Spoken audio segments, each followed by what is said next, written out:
Action. Okay, any non-political questions? Did I miss the political question?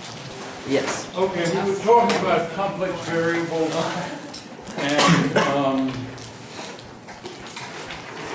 the topic we had come to was, there was an ambiguity, which I straightened out on the web page, and in 5.151, it's the lambda is equal to absolute value of x over 2m e to the minus alpha. So that's the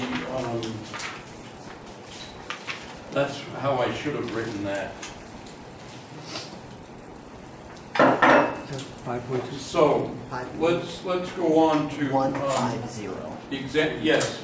On one of the homework problems on 510, I'm kind of assuming that the way you wrote it is 5.345. That All right, the wait, integrand. let me get to 510. Let me see what the problem is. When I did this, I just assumed that all of this is the integrand. And then you have. Yeah. You got a dz over. Yeah, sure. Oh. Like that. Z is under everything, right? Right, that's how I did it. Yeah. Z. All right. That's the Well, equation. all right. Let me think about So it's just that. divided by Z. 5.345. Equation 5.345. Oh, So it's all divided by Z. Because it's all multiplied by Z.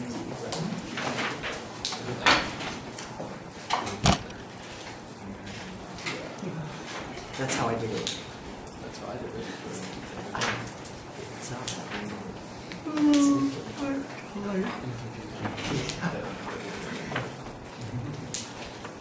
That's how I did it. I think so. Yeah. Otherwise, it wouldn't make much sense, would it? But you're right. I need some parentheses in there. Which one? 5.345. It's the equation. I had a friend who unfortunately died, but he was always complaining that I was leaving out parentheses. I should have listened to him. Okay, so let's go back to where we were. We were about to do the integral of a complex Gaussian. We hadn't yet done that, as I recall. And so our integral I is an integral from minus infinity to plus infinity e to the w x squared dx. And clearly this is going to work only if the real part of w is either 0 or negative. So I'm going to write w as u plus iv, and I'm also going to call it rho e to the I phi, and I'm going to say that u is less than or equal to 0, and I'm going to choose phi to be less than or equal to 3 pi over 2 greater than or equal to pi over 2.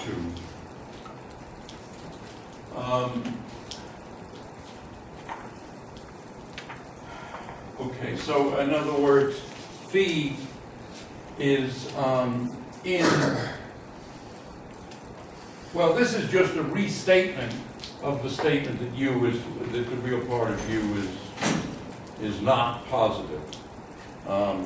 Because phi being between pi over 2 and 3 pi over 2 means that it's somewhere in this left half plane. Okay, the first step is to take advantage of the fact that x is squared here, so this is an even integral. So this is equal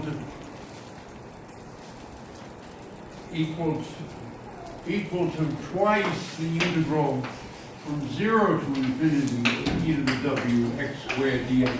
This is not normally what we do. We normally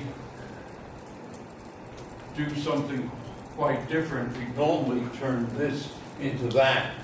And now that I look at this, I'm just wondering whether I've made the problem harder doing it this way, but this is the way I actually did it, so you might as well continue.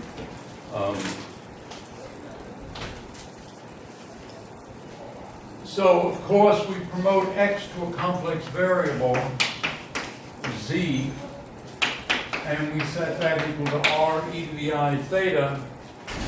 And now what we're concerned with is the wz squared.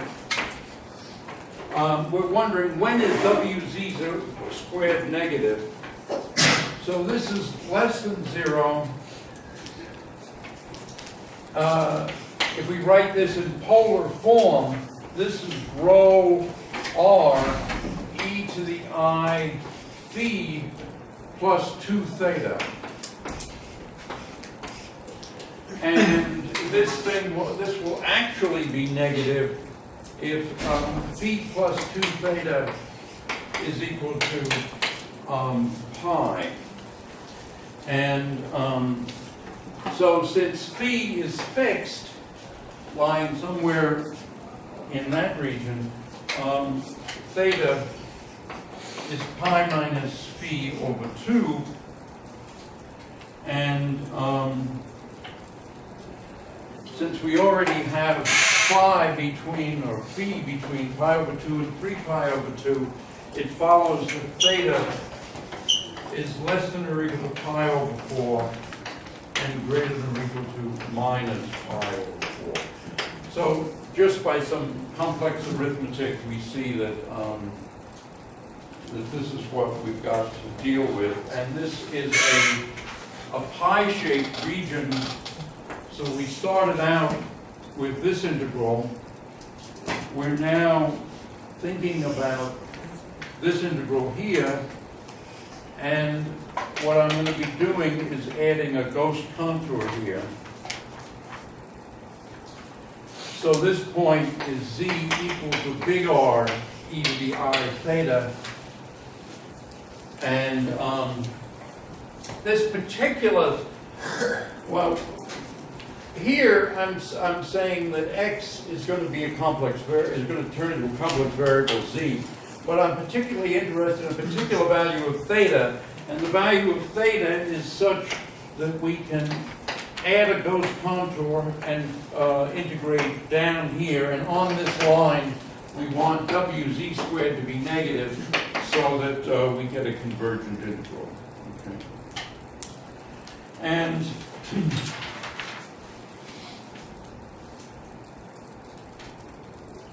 so there are, of course, no singularities in here, so the integral along here is 0. Now we want to make sure this is a ghost contour rather than contour that leads to something finite. And so the absolute value of this integral 0 to theta is e to the u plus ib. That's what w is. And then when we're on this ghost contour, rho and r are equal to big R, and so we have r squared.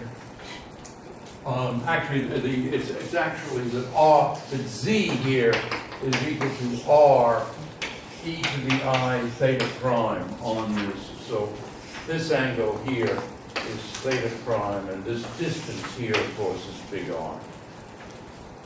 And so this r squared comes from the z squared, and then we have e to the 2I theta prime in the exponent there, and then we have r d theta, and so that's the absolute value, and I want to show that that's bounded. Well, it's less than or equal to, certainly, the integral of the absolute value, and that is e to the u r squared cosine 2 theta prime minus b r squared sine 2 theta prime. And all that's in the exponent.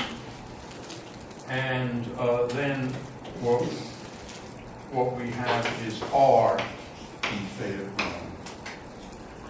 But now u is negative or 0. So we can blow this away. Also, theta prime is going from 0 to this. In fact, I'm going to choose one of the, it's either theta prime is going to be, or theta, I should say, is going to be, or theta prime is going to be between 0 and pi over 4, or it's going to be between 0 and minus pi over 4. And so this cosine term is positive, this is negative, so we can ignore this. And so this is less than or equal to integral 0 to theta e to the minus b r squared sine 2 theta prime r d theta prime. Now, one could do this integral, but what I did was simply to use a numerical fact, which is sine of 2 theta prime is greater than or equal to 4 theta prime over pi. That's in this region of theta prime less than or equal to pi over 4, greater or equal to 0.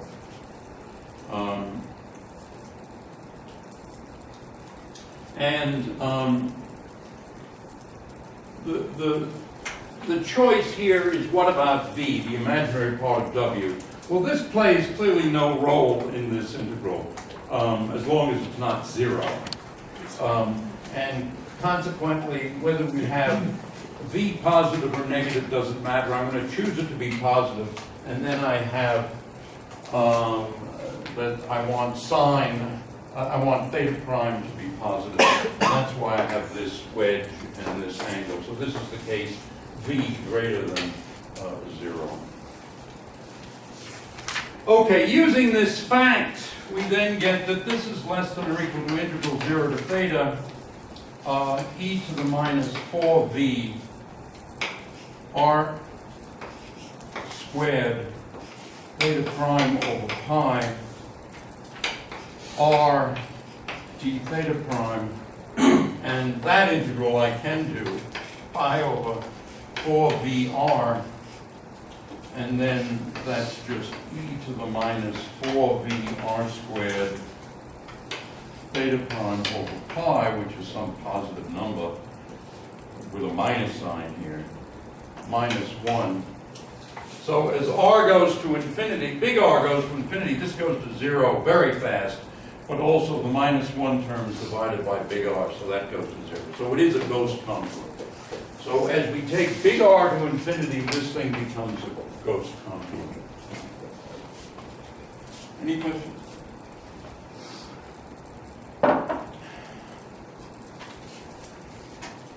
Okay, so then what we have is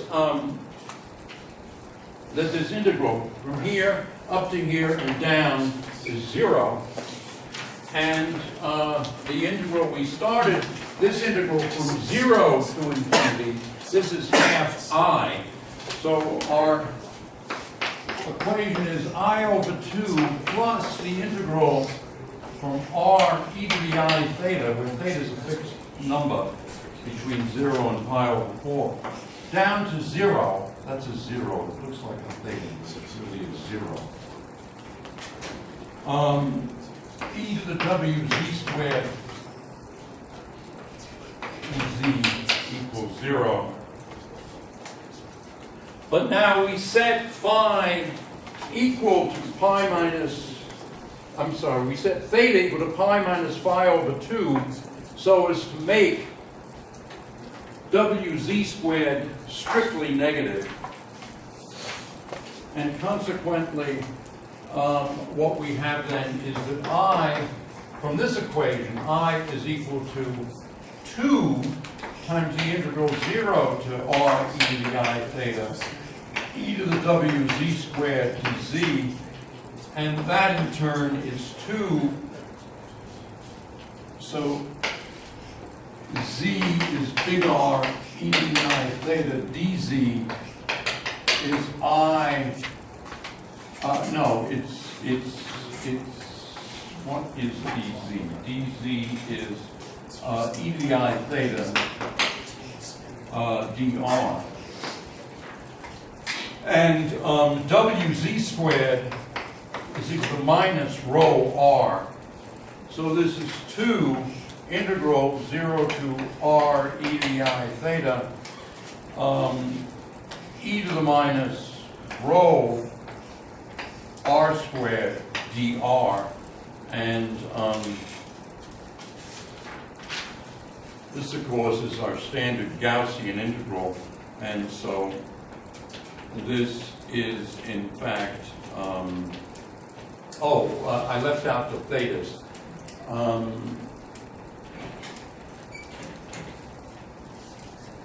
Where? Yeah, right. dz is this e to the I theta, so we bring out e to the I theta from there.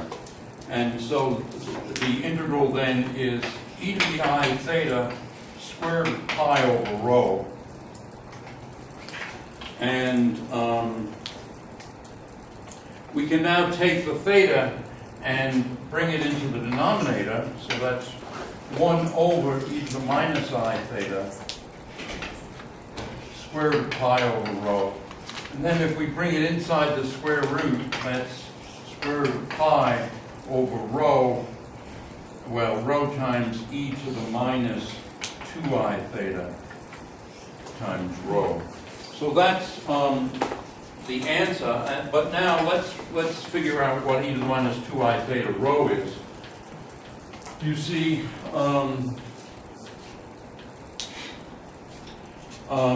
rho e to the minus 2I theta is rho e to the minus 2I, but now theta is pi minus phi over 2.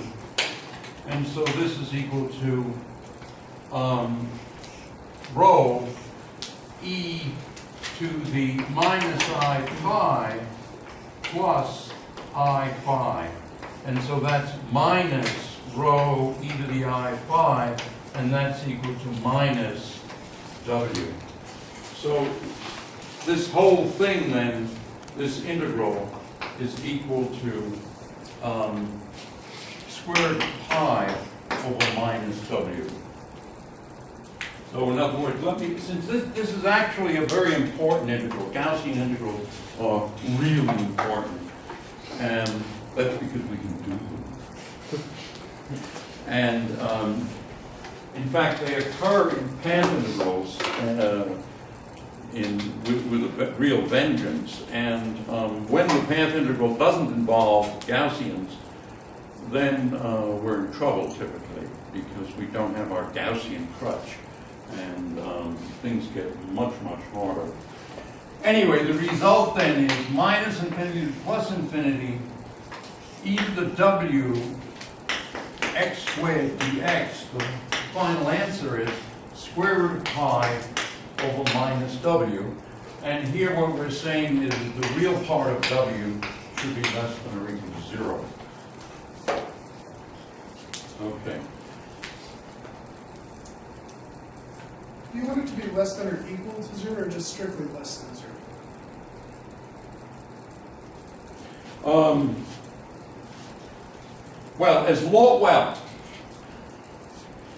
All right, let me clarify it.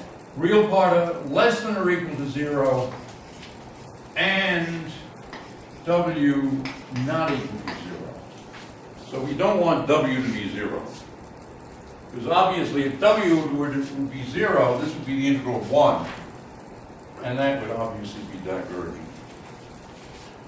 Moreover, if w is 0, this is obviously divergent. So this is not a great formula when w is 0.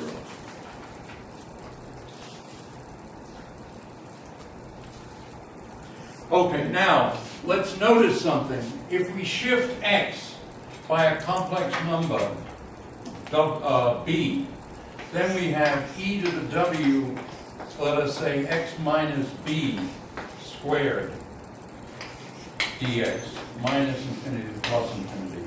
Okay, now you remember that shifting by an imaginary part didn't make any difference. Also, shifting by a real part's not going to make any difference. So this is still equal to square root of pi over minus w. So this is So B here is complex. I should have called it C, probably C for complex number.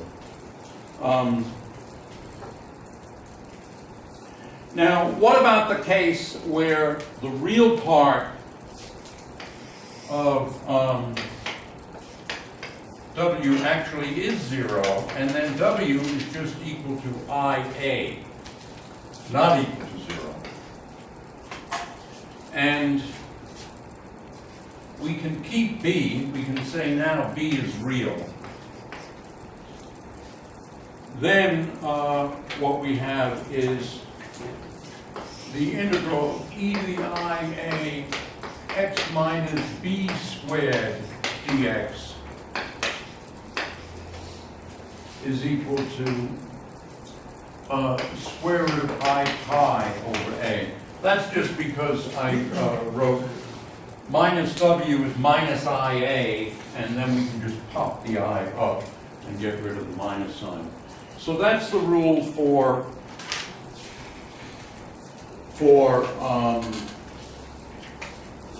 W purely imaginary. Okay, so much for that integral, and the simpler integral is one that we did last time, or maybe 2 periods ago.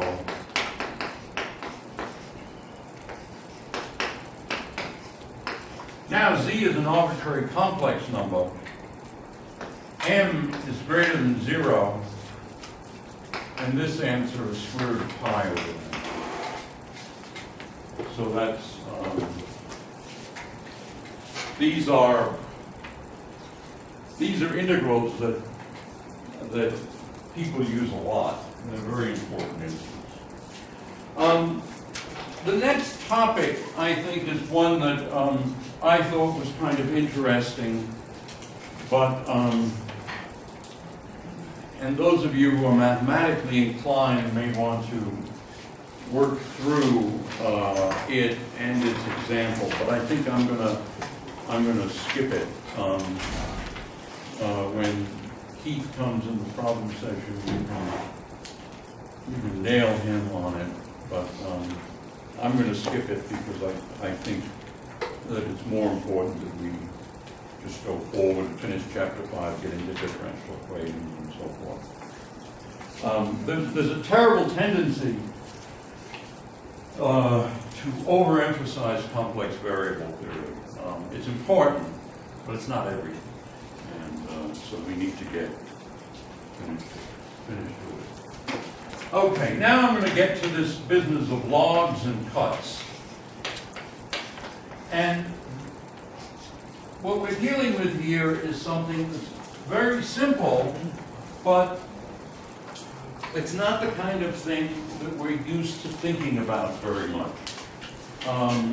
It just, every now and then it comes up, and one has to worry about it and think about it, and it always somehow seems new and unusual and puzzling, but it actually is very simple.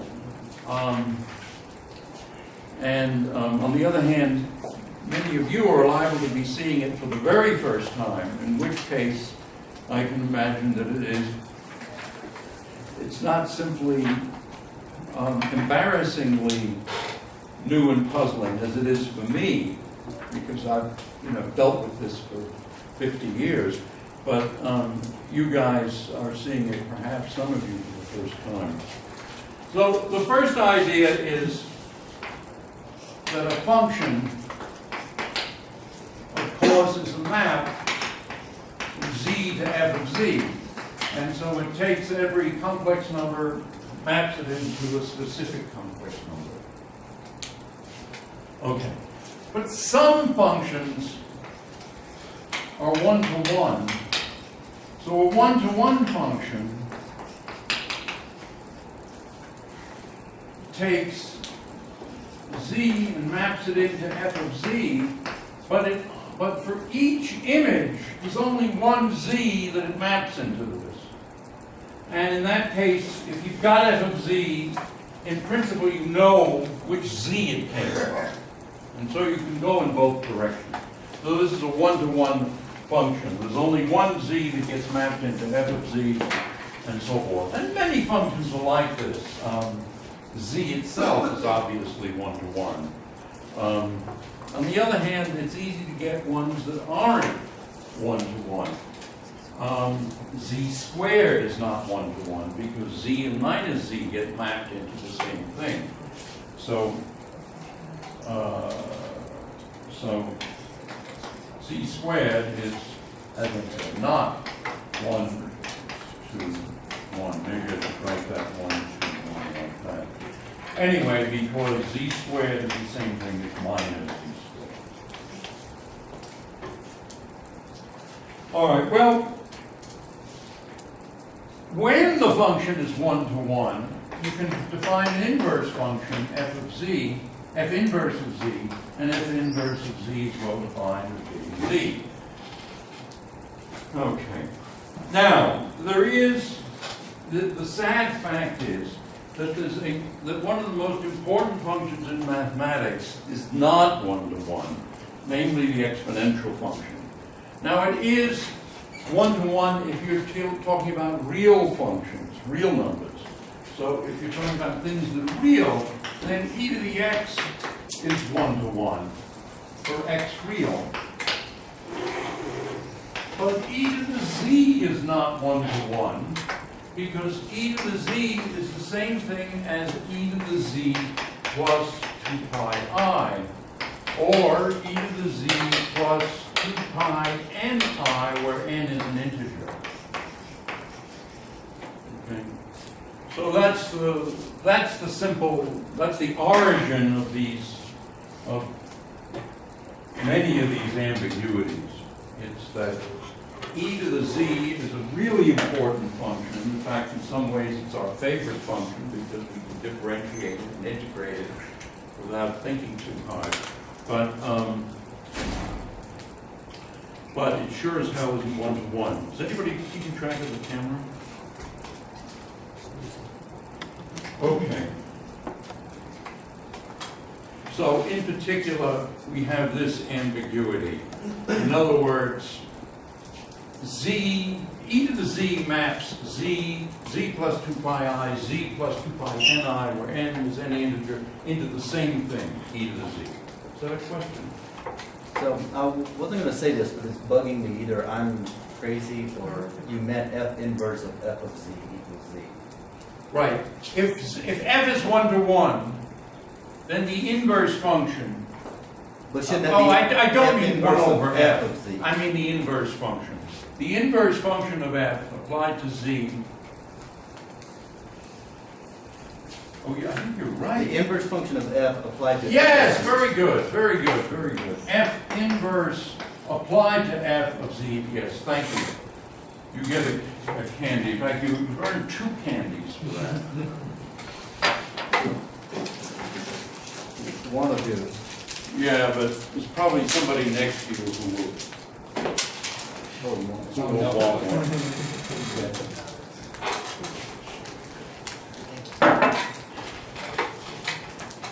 Right, f inverse of f of z obviously is z. If f is 1-to-1. Okay, so the problem is that if we set z equal to r e to the I theta, say, then what is the logarithm of z? Well, we can say, we can define this as the natural log of r plus I theta. But then the question is, what's theta? You see, because theta, given z, we don't know theta. We don't know what the imaginary part of theta is. It's uncertain by multiples of 2 pi I. So the log of z is just as well log r plus I theta plus 2 pi n I. Okay, so that's the basic issue. And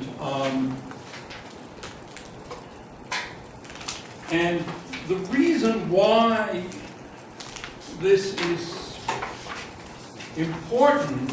I mean, it's simple, but it's important.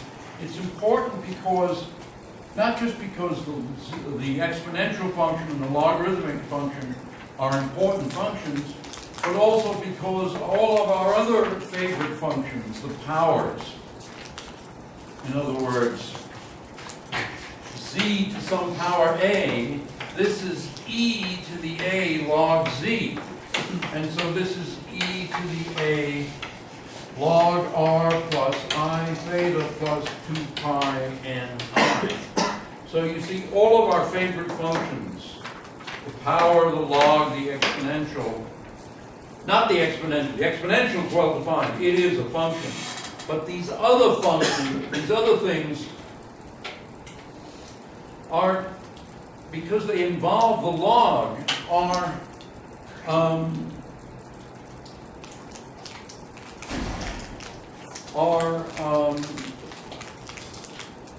have these ambiguities in them. And in particular, the ambiguity here is, you see, this part, e to the a log r plus I theta, okay, this is the part we'd all agree that we absolutely want. But then we've got e to the 2 pi n I over a, no, times a. Let me get one of these erasers. So there's an extra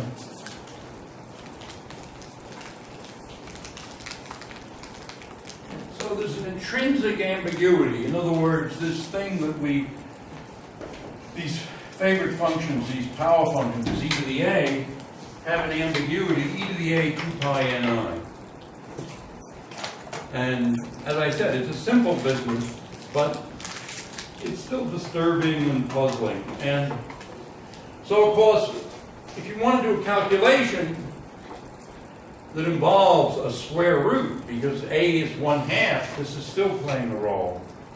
Or if a is a real number, not even a rational number, say, then this comes up. And what people want, of course, is they say, okay, z to the a really isn't a function because there is this ambiguity, but we can make it a function if we choose n.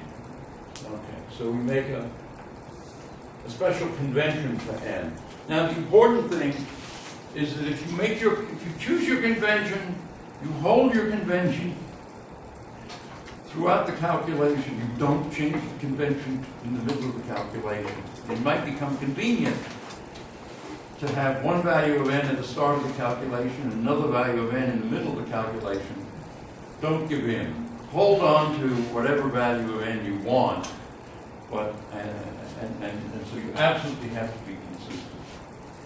And so what people do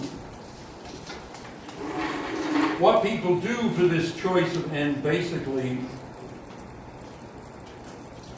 is there are basically two possibilities. The first is that we say, in other words, it's a question of what is this theta? If we're saying z is r e to the I theta, what is theta? Because we can change theta by 2 pi n, and we've got the same z. So one convention is that theta goes from 0 to pi, or it goes from minus epsilon to minus pi. So here, the value of theta is pi minus epsilon. So that's the, well, actually, I should have, let me get some colored chalk. I have colored chalk, I might as well use it for these things are called cuts. So in this case, we put the cut here on the negative real axis.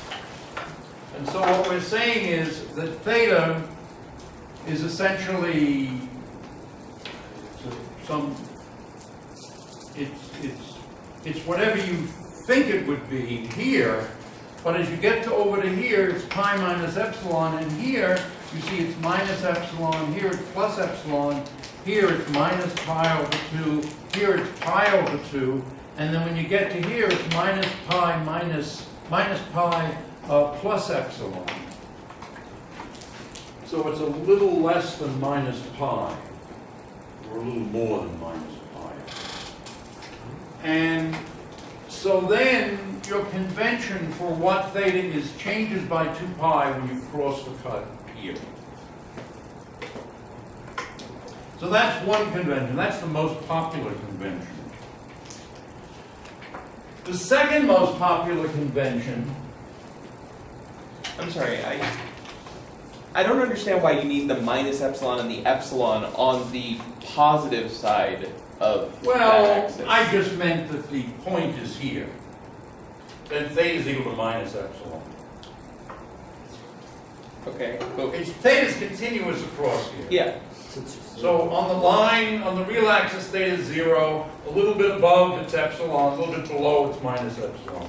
That's all. Okay. Good question. Yeah, all right. No, that's okay. You don't need one?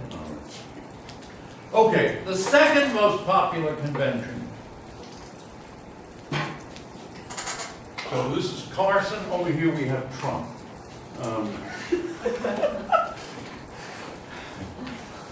This convention is that we put a cut on the positive real axis like that. So then theta here is epsilon pi over 2 minus pi minus 3 pi over 2 pi minus epsilon. I think it was But now- positive Pi over 2 pi, 3 pi over 2. You guys are terrific. Yeah, that's how the thing gets confusing, by the way. You see, I had just done this example, and I was thinking in those terms again. Yeah, pi over 2 pi, 3 pi over 2 pi minus epsilon. So, you guys, how many people raised their hand there? I've got to give out the candies.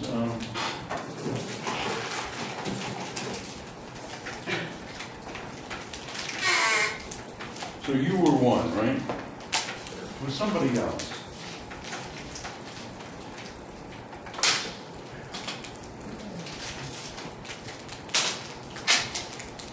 I got one extra for the next question. Okay. So we call this thing the cut, and the idea is that we've taken the complex plane and we put a cut in it, and we agree we're not going to cross the cut. And then over here, the cut is here. And I don't know which one you think is more natural, but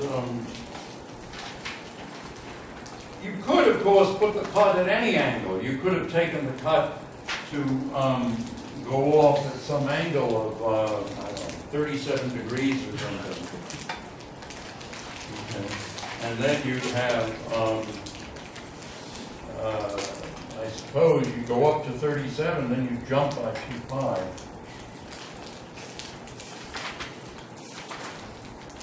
Now, let's just think about what happens. Here, we increase theta in a sort of continuous way, and then we drop by 2 pi when we go across.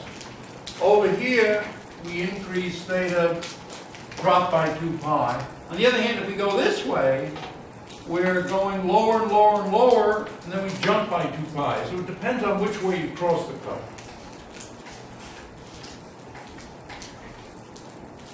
All right, so as I said a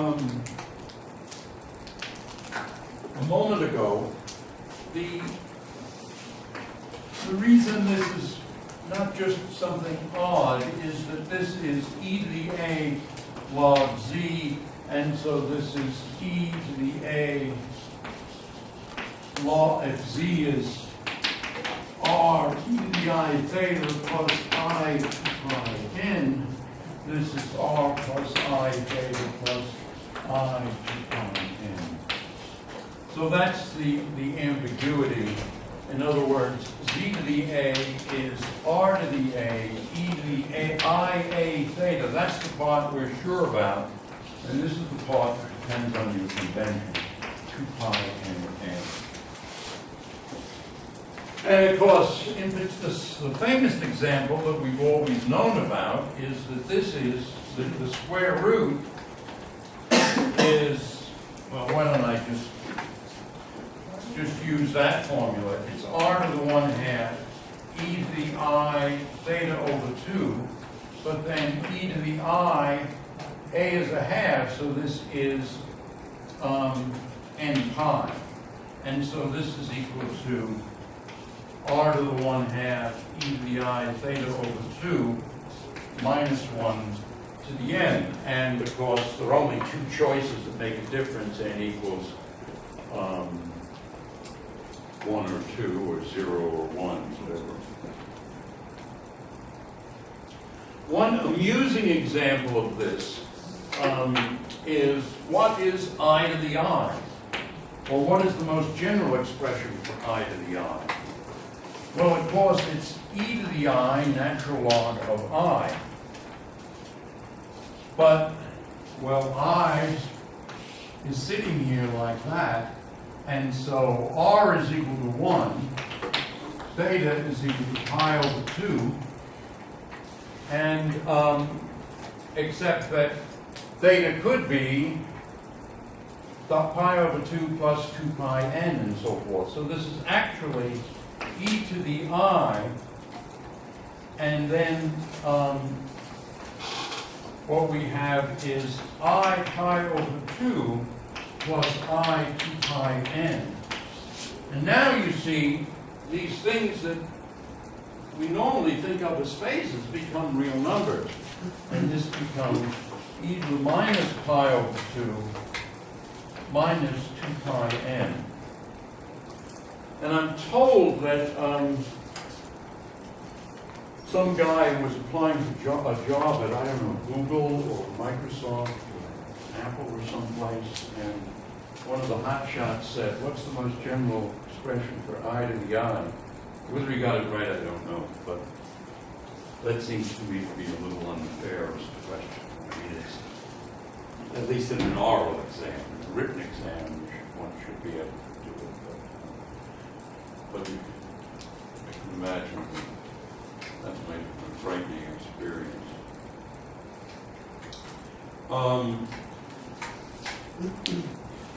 It might be good to maybe come back to this example again, z to the a, and so this of course is e to the a log z, but now if a is u plus iv, then this is e to the u plus iv times log r plus I theta plus I 2 pi n. And so this is r to the u plus, right, iv, so that's this part. And then the rest of it is e to the minus v plus iu times theta plus 2 pi n. Okay. So, that's another way of playing.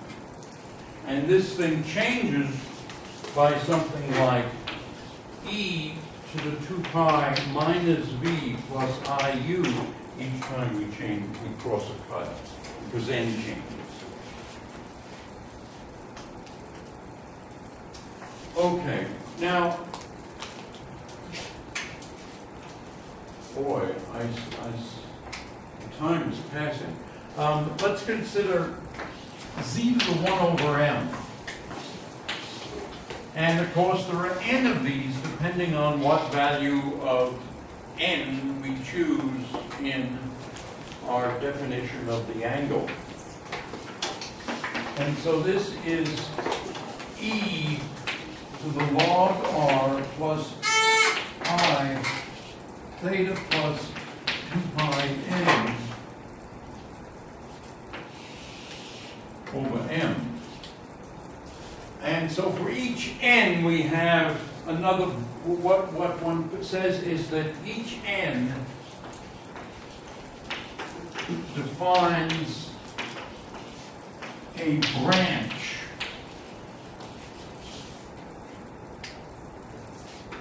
of the function z to the 1 over m.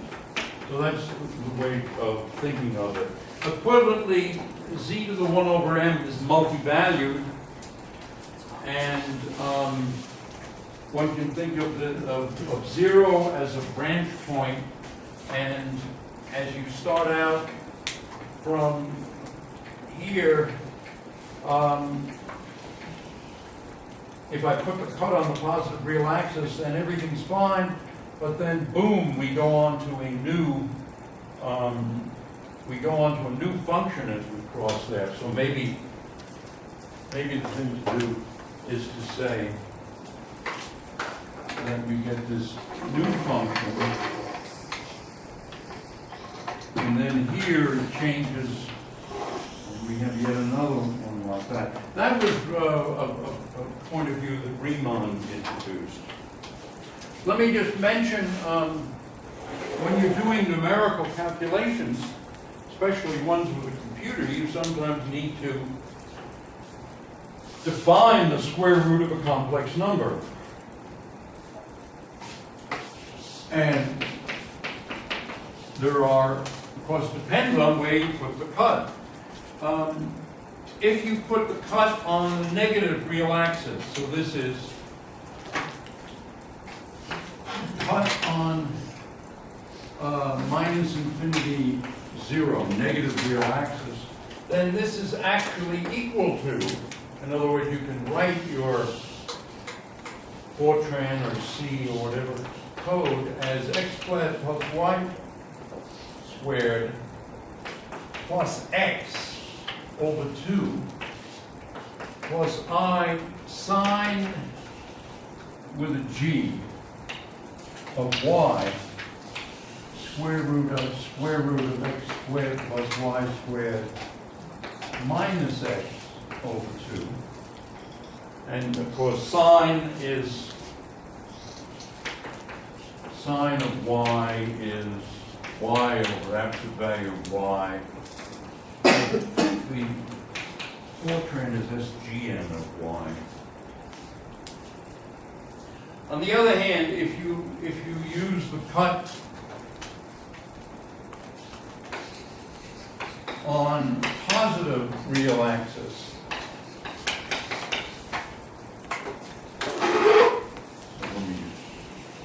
cut on positive real axis, the square root of x plus pi y is sine of y square root of x squared plus y squared plus x over 2 plus I square root of square root of x squared plus y squared minus x over 2. All right, so these are useful formulas actually if you're doing numerical work with complex numbers. You have to tell the computer what their convention is. It can't read your mind. Okay, so cuts are discontinuities, and you put them where they'll do the least harm. So for example, if the function f of z is square root of z squared minus 1, this would be square root of z minus 1, z plus 1. We've got two choices. We can say that the cut is on the, what was my convention? Negative real axis. So if the cut's on the negative real axis,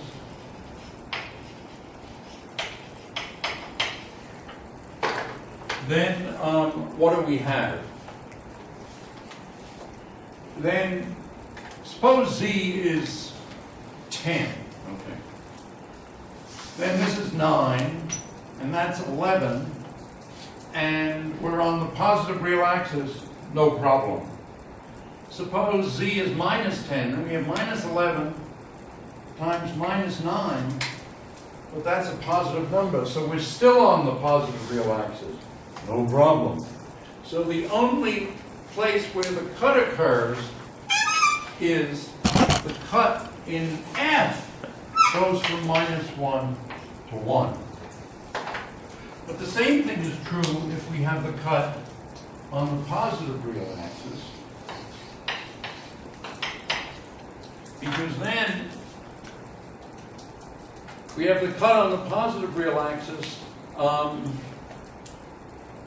Gosh, now that I'm looking at it, it doesn't look as though it's working.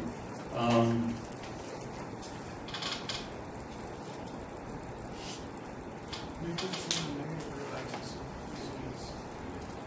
The negative real axis.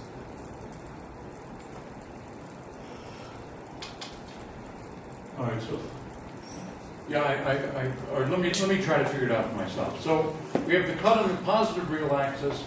Then if z is, I don't know, 10 plus I epsilon, if z is, let's suppose z is here.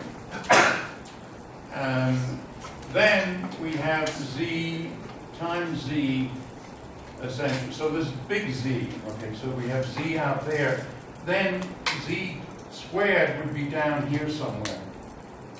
On the other hand, if we're on the negative, if we're over here, then Z is here. Oh, I'm sorry. 2Z is just here, so we get XX, so there's no change.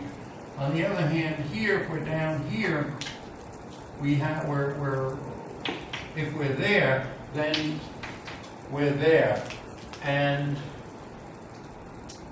yeah, the cut does occur of the big Z, doesn't it? Somehow when I wrote this up, I thought that the cut only occurred between minus 1 and 1.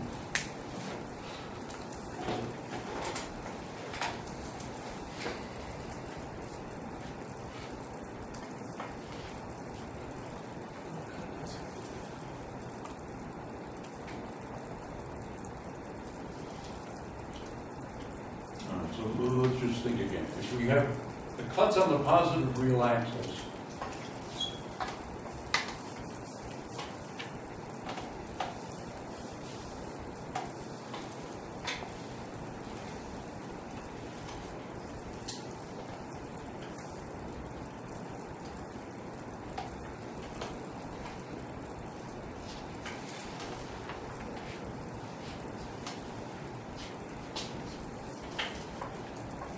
oh, I think the point is this is 2 pi I, isn't it? So it doesn't make any difference.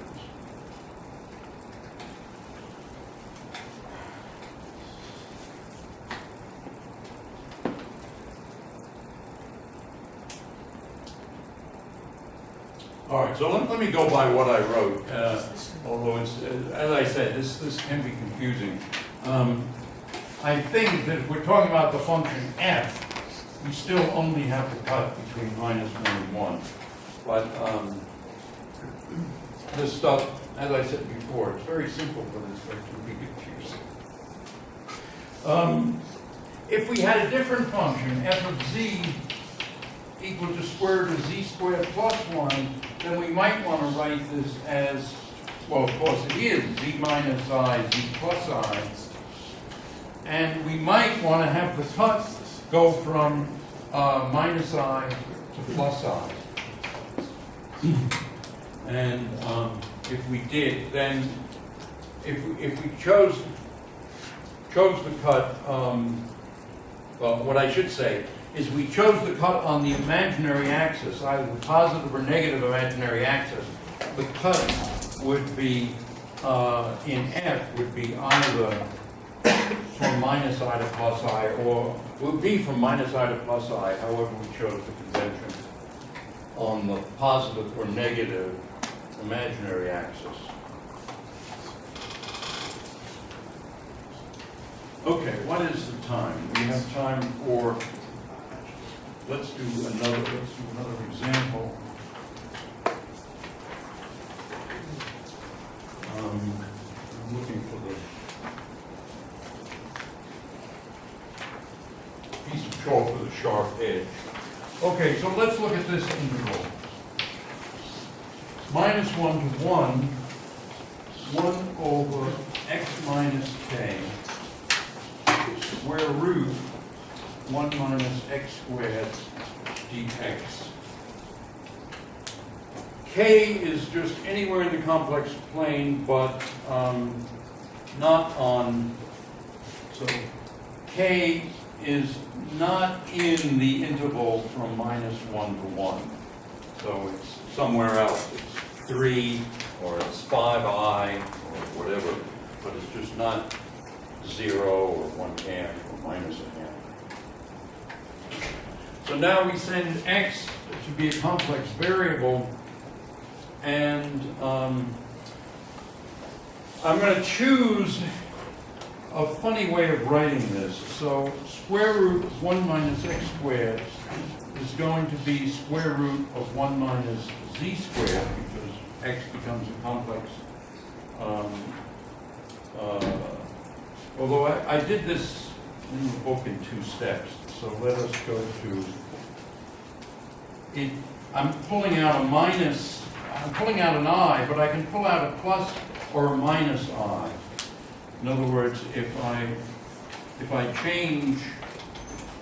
factor out a minus 1 from 1 minus x squared, and the square root of minus 1 is plus or minus I, I'm choosing minus I.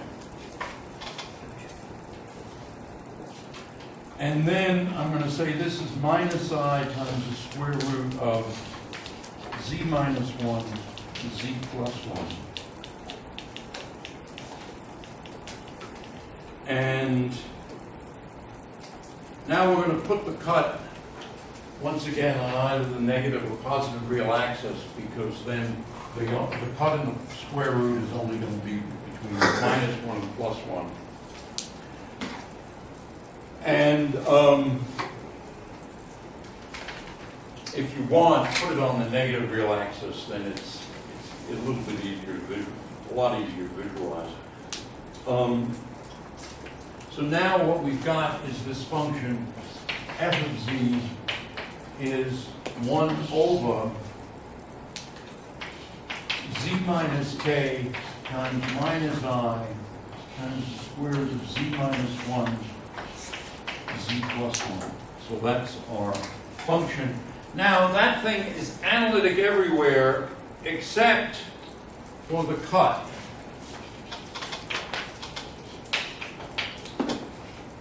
Except for the cut minus 1 to 1, that interval, and the pole at k, wherever k is, but k is not on the cut. And now this thing goes down as basically 1 over z squared, so we can add a ghost contour at infinity.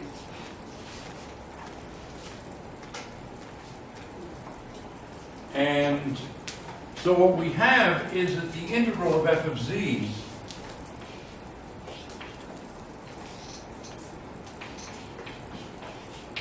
around a huge contour, r e to the I theta,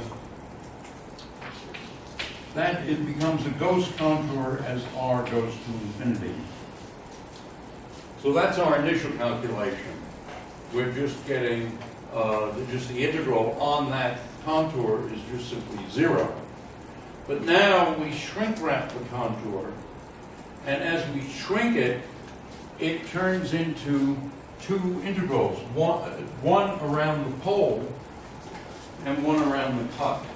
And so what we have is then an integral around the cut like that. And then the integral around k. So suppose k is up here. The integral around k. And notice they're both counter clockwise. Now this integral above the cut is just minus the original integral that we started with, because we're just going backwards. And when we're above the cut, there's no issue. When we go below the cut,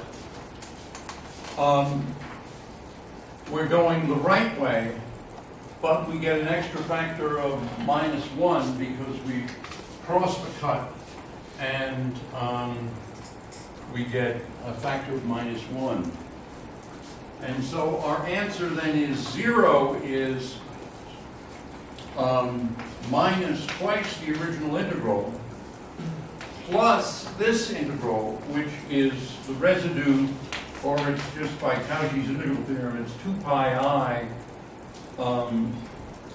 times, I'm puzzled, I've got minus I. Oh yeah, that's because we have z. So it's minus I times that. So it's minus I times the square root of k minus 1, k plus 1. And so this tells us then that the integral I is minus pi over square root of k minus 1 and square root of k plus 1. And so if k is equal to, for example, minus 2, I is equal to pi over root 3. If k is equal to 2, I is equal to minus pi over root 3. All right, I think we have time for at least one more example. Let me get another piece of chalk.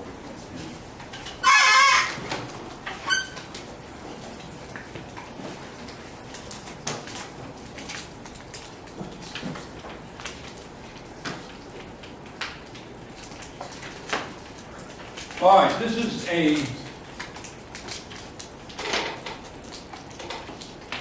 so now our integral I is an integral 0 to infinity.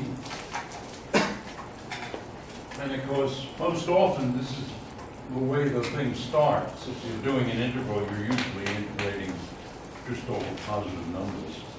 Okay, suppose this is our integral. And suppose A is a positive number, but no, not a positive number. Between 0 and between -1 and 1, real number. And now, if we look, we can certainly add a Gauss contour at infinity, because we get a factor of r to the a, r to the -2, and so altogether this would be r squared, r to the 1 plus a, but a is less than 1, and so this goes to 0. So the integral, the huge integral of I, integral z to the a over z plus 1 to the a dz, r e to the I theta, goes to 0 as r goes to infinity. So that's the Gauss contour. Now what we do is we add these various other contours. So the initial integration is along here, 0 to infinity. We know that we can add this contour, this whole thing like that. That's 0. And now we can imagine connecting these so that we go out here, up there, around, but instead of, you see, we've got this pole, or branch point at least, at z equal to -1. So -1 is a special point here. So what we do is we imagine coming around on the Gauss contour, and then we go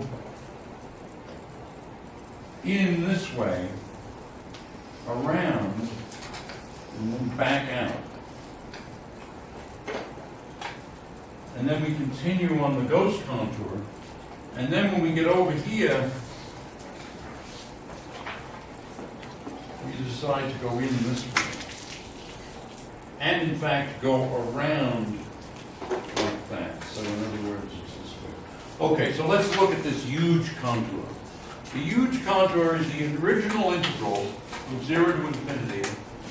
Half of the huge ghost contour. Then we go this way, loop around -1, back out. The rest of the huge ghost contour, and then an extra shot underneath the real axis. And in fact, I'm putting the cut now on the positive real axis, so the cut is here. All right. Okay, so what do we have? Well, as we let these two, the separation between these two go to 0, these two guys cancel. Because the only place where there's funny business is on the real axis and at the point z equal to -1, but here everything's analytic, and so the things just cancel.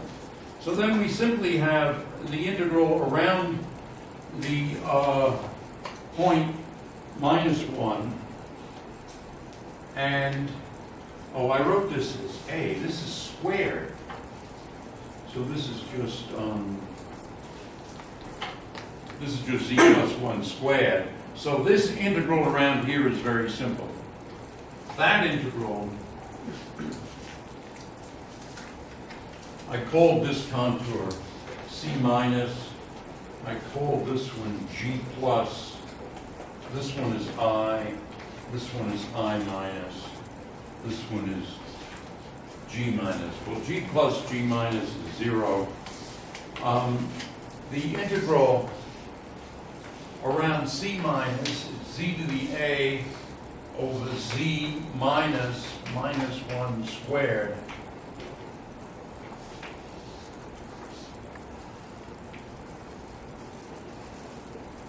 So the point is at z to the -1.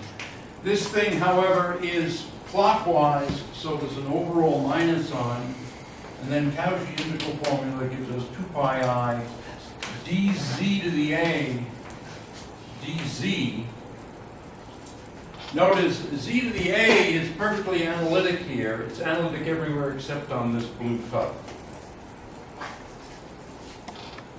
And that is just at z equal to -1. And so this is minus 2 pi I a -1 to the a minus 1. The -1 to the -1 cancels that minus sign here, and so we just get 2 pi I a e to the a pi I. Because minus I in this minus 1 in this convention is e to the I pi. There's no cut on the negative real axis. Now, this integral here, the I minus integral, is the integral from infinity to 0 of x minus I epsilon to the a over x minus I epsilon plus 1 squared dx. So I've just explicitly replaced z as x minus I epsilon because we're at x, but we're down a little bit below the real axis here. Oh my God, we're out of time. Okay, what is that? Well, let me just quickly finish this. The denominator is no problem. This is infinity 0 x plus 1 squared. And up here, where we have to be a little careful, it's e to the a times log x plus 2 pi I, because we took a cut here, and so these points that are a little bit below are e to the 2 pi I is the phase. And then we have dx. And so if we now shift from infinity 0 to 0 infinity, we get a minus sign. We pull out this factor, and altogether what we have is minus e to the 2 pi I a integral 0 to infinity x to the a over x plus 1 squared dx. This is the thing we had to begin with, minus, so we have minus e to the 2 pi ai.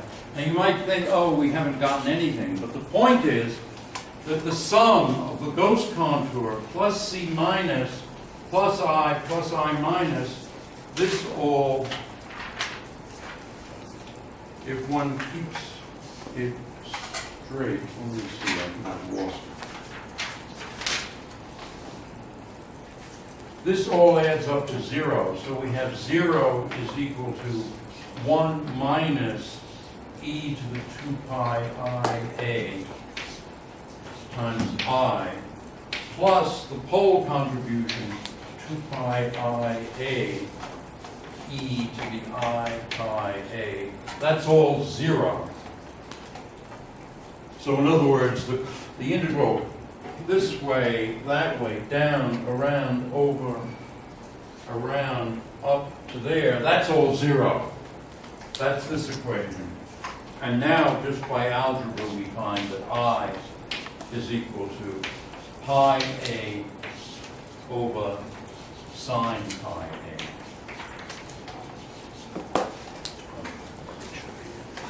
a. All right, I think we might as well quit here, and we'll start